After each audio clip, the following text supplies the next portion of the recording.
और कल्पना के बाहर एक्शन भी होने वाला है। इसीलिए जनरल मुनीर कहाँ हैं? इसीलिए शाहबाज शरीफ अस्पताल में हैं। उज़मा जी, आपको पता है अभी हम लोग रफाल खरीद रहे हैं, एक्स्ट्रा रफाल खरीद रहे हैं। जितना पैसा हम रफाल में खर्च कर रहे हैं ना, उतना इनका पूरा बजट है। हमारा डिफेंस का बजट इनके डिफेंस के बजट से 9 गुना ज्यादा है। और आपको एक और फैक्ट बता देता हूं, आपके दर्शकों को आनंद आएगा। पाकिस्तान की कुल इकोनॉमी है कुछ 35 लाख करोड़। हमारी LIC कंपनी ना इंश्योरेंस बेचने वाली करने वाली। तो चलिए शुरू करते हैं। ये पूरा देश धमकी पर जीता है, धोखेबाजी करता है, अपनी एलाइज के साथ आतंकवादियों को पनाह देता है और फिर किस प्रकार से डिनायल में रहता है। अभी मैडम ने कहा पाकिस्तान की रियलिटी को हमने एक्सेप्ट नहीं किया। पाकिस्तान की रियलिटी का एक अच्छा सा बॉल बनाकर बांग्लादेश ने आपको वो बॉल दे दिया हाथ में, खेलते रहो। और बांग्लादेश के बाद बलूचिस्तान ने भी आपकी रियलिटी का दूसरा बॉल बनाया है और वो भी आपके हाथ में दे दिया है। जहां तक उज़मा जी है, उज़मा जी आपको पता है अभी हम लोग रफाल खरीद रहे हैं, एक्स्ट्रा रफाल खरीद रहे हैं। जितना पैसा हम रफाल में खर्च कर रहे हैं ना, उतना इनका पूरा बजट है। हमारा डिफेंस का बजट इनके डिफेंस के बजट से 9 गुना ज्यादा है। और आपको एक और फैक्ट बता देता हूं, आपके दर्शकों को आनंद आएगा। पाकिस्तान की कुल इकोनॉमी है कुछ 35 लाख करोड़। हमारी LIC कंपनी ना इंश्योरेंस बेचने वाली करने वाली कंपनी, उसका मार्केट एसेट है 50 लाख करोड़। महाराष्ट्र का खुद का इकोनॉमी का साइज है लगभग 55 लाख करोड़। और भारत का तो इकोनॉमी का साइज छोड़ ही दीजिए, आपकी कल्पना के बाहर है। पर कल्पना के बाहर एक्शन भी होने वाला है। इसीलिए जनरल मुनीर कहाँ हैं? इसीलिए शाहबाज शरीफ अस्पताल में हैं। इसीलिए पाकिस्तान के जो एक के बाद एक रेजिग्नेशन हो रहे हैं आर्म फोर्सेस में, इसीलिए आज ऑफिसर से लेकर सोल्जर्स कह रहे हैं हमें नहीं लड़ना है। तो ये जो इकोनॉमिक घेराबंदी, जो डिप्लोमेटिक घेराबंदी और जो जलबंदी हो रही है पाकिस्तान की, अब इसी की वजह से ये पाकिस्तान की स्थिति इस प्रकार के डर के माहौल में तब्दील हुई। बिल्कुल सही कह रहे हैं मुकीम अहमद साहब। सवाल इस बात का नहीं है कि कौन कितनी शेखी मार रहा है। यहाँ शेखी, war is not an issue जिसपे कोई शेखियां मारे। लेकिन आप मुझे बताइए, the worst kept secret of Pakistan जो था कि वो आतंक एक्सपोर्ट करता है, वो तो कबूलनामा आपके डिफेंस मिनिस्टर ने दे दिया। अब वो सारी दुनिया ने सुन लिया। उसके बाद चीन के ऊपर कितनी आपकी डिपेंडेंस है अपनी डिफेंस सिक्योरिटी के लिए, वो दुनिया जानती है। मुनीर साहब कहाँ हैं, ये पूरी पाकिस्तान लालटेन लेकर ढूंढ रही है। शाहबाज शरीफ अस्पताल में है, शहजाद जी बता रहे हैं। मुझे ये बता दीजिए कि अगर पाकिस्तान कह रहा है कि कोई एडवेंचरिज्म नहीं होना चाहिए, तो पाकिस्तान ये टेररिज्म का एक्सपोर्ट कब बंद करेगा? क्योंकि डॉसियर खेलने का समय तो चला गया। और अब जब खबर लेने का समय आया है तो पाकिस्तान घबराया हुआ क्यों है? देखिए, अब ये आपका एक परसेप्शन है कि पाकिस्तान घबराया हुआ है, लेकिन आपकी घबराहट मुझे समझ नहीं आती कि ये एक और फॉल्स फ्लैग ऑपरेशन आप करने जा रहे हैं। आपके जानिब से जो कुछ एलिगेशन लगाए गए हैं उसका अब ये सुनिएगा आराम से प्लीज, और माइक बंद न कीजिएगा जैसे उज़मा कारदार का किया। ये गुजारिश ये है कि कोई प्रूफ अभी तक सामने नहीं आया। 6वां या 7वां दिन है उस घटना के बाद। आपने 100 एम्बेसडर्स को इनवाइट किया था दिल्ली में, उसमें कोई प्रूफ उनको पेश नहीं किया गया। न्यूयॉर्क टाइम्स की रिपोर्ट है कि पाकिस्तान के ऊपर ये ब्लेम डाला जा रहा है। दूसरा, रॉबिन राफेल जो अभी शहजाद भाई, अभी आपकी बारी है मेरे बाद। रॉबिन राफेल जो साबिक नायब वजीर खारजा हैं अमेरिका की, उन्होंने कहा, वैसे न्यूयॉर्क टाइम्स को अमेरिका के फॉरेन डिपार्टमेंट ने करेक्ट कर दिया है। आपने नोट ना किया हो तो आपको भिजवा दूं वो फैक्ट शीट, क्योंकि फैक्ट शायद आप लोग देखते नहीं है। मैं जिस न्यूयॉर्क टाइम्स का आप हवाला दे रहे हैं ना, मैं हवाला दे रहा हूँ, ठीक है, हाँ, उसको अमेरिका फैक्ट चेक कर चुका है।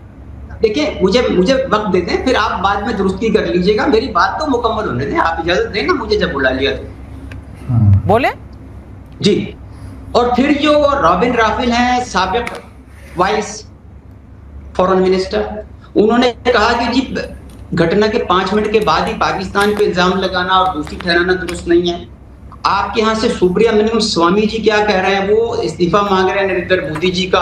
आपके कर्नाटका के वजीर आला सदरमत स्वामी राव साहब वो फरमा रहे हैं कि जनाब ये सारा ड्रामा है। आपके यहाँ से ये आवाजें उठ रही हैं कि ये बिहार का इलेक्शन जीतने के लिए फॉल्स फ्लैग आप जिनका नाम ले रहे हैं, नाम तो सही ले लीजिए, लेकिन उनका भारत के पॉलिटिक्स में और डिसीजन मेकिंग में कितना रोल है ये भी आप तय कर लीजिए। अब यूं तो बोलने वाले आपके ट्विटर पर, आपके अखबारों में क्या क्या लिख रहे हैं मैं आपको क्या बताऊं, आप बेहतर जानते हैं। लेकिन गौरव आर्या ये कहते हैं हम नहीं घबराए हुए, भारत घबराया हुआ है और भारत ने 5 मिनट में बता दिया। भारत को बताना ही था ना, हम तो जानते हैं इनके नक्शे कदम किस तरह के हैं, ये तो हम जानते ही हैं। नहीं बिल्कुल, पहले तो मैं उस्मा जी को बोलना चाहता हूँ कि उस्मा जी आप में क्या ऑफ का बटन नहीं है मैडम? क्या आपको नहीं पता कि आपका फेडेड ऑन है? आप लगातार 15-20 मिनट से बोल रही हैं। मैडम रुक जाइए मैम, वो आपको ma'am please allow me to come. Ma'am देखिए, मैंने तो आपके बीच में नहीं बोला मैम, मैं आपके बीच में बिल्कुल नहीं बोला। मेरी आपसे रिक्वेस्ट है, आप मुझे बोलने दें please, it's my humble request ma'am. देखिए ऐसा है, 2 चीजें हैं यहाँ पे, ठीक है ना?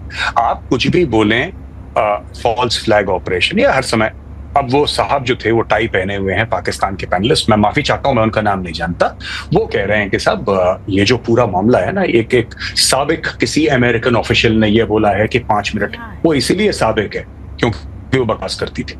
Now she does not have a job, she is gone, retired. और ये रैंडम किसी गोरे को पकड़ना और ये सोचना कि क्योंकि गोरे ने बोला है तो ये सुपीरियर स्टेटमेंट है, अरे उसका औहदा क्या है, किस कुर्सी पे बैठी है? साबिक है ना, तो साबिक को take it with a pinch of salt, साबिक तो कुछ भी बोलते हैं, इट डजंट मैटर, है ना? उसको पूरा पाकिस्तानी मीडिया प्ले कर रहा है। दूसरी चीज मैं आपको बताता हूं कि द वे वी थिंक, ये आप कहते हैं कि 5-10 मिनट के अंदर प्रूफ कैसे मिल गया? पूरा का पूरा इस्लामिक जिहाद कश्मीर में पाकिस्तान ने शुरू कर रखा है, ठीक है? और अगर आप मेरी बात समझें तो मैं ये कहना चाहता हूं कि भारत प्रूफ ढूंढ ही क्यों रहा है इस चीज में? If it is terrorism, it is de facto Pakistan. हमारा रिस्पॉन्स होना चाहिए कि अगर कश्मीर में कोई भी वाकया होता है, वो करने वाला पाकिस्तानी हो या लोकल हो, उससे कोई फर्क नहीं पड़ता। Immediately within 5 minutes there should be a response along the line of control. कहानी खत्म, इतना स्ट्रेस नहीं लेना किसी चीज का। और आखिरी चीज, last thing I would like to say, कि देखिए मैं आपको बात बता रहा हूं, भारत को जो रिस्पॉन्स करना है भारत करेगा, और कल के बाद आपको अनफोल्डिंग, कल शाम को 4-5 बजे के बाद आपको उसकी अनफोल्डिंग दिख जाएगी, आपको पता लग जाएगा जनरली किस डायरेक्शन में भारत कल शाम को 4-5 बजे के बाद, 4-5 बजे के बाद आपको, मैडम मेरी बात सुन लीजिए मैम, नहीं बहुत बड़ी बात कह रहे हैं उस्मा जी, घर के दरवाजे देख लीजिए, कल शाम को 4-5 बजे के बाद कुछ हो सकता है। गौरव आर्या जी बोल रहे हैं जी, मैं ये कह रहा हूं कि कल शाम को 4 और 5 बजे के बाद आपको जनरल डायरेक्शन पता लग जाएगा कि भारत किधर जा रहा है।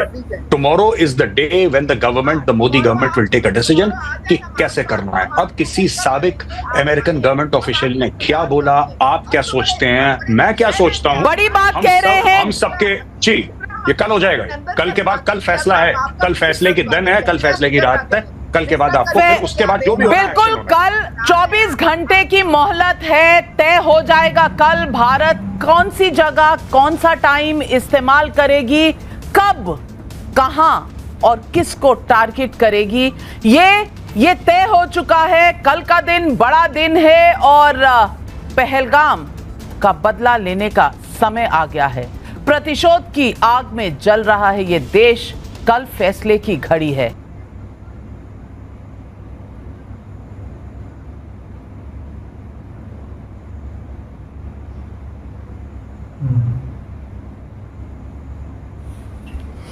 सही बात है। अब कल कुछ पक्का बड़ा होने वाला है। अब देखो भारत सरकार किस चीज़ का एक्शन लेता है, देखने लायक होगा, बहुत मज़ा आएगा।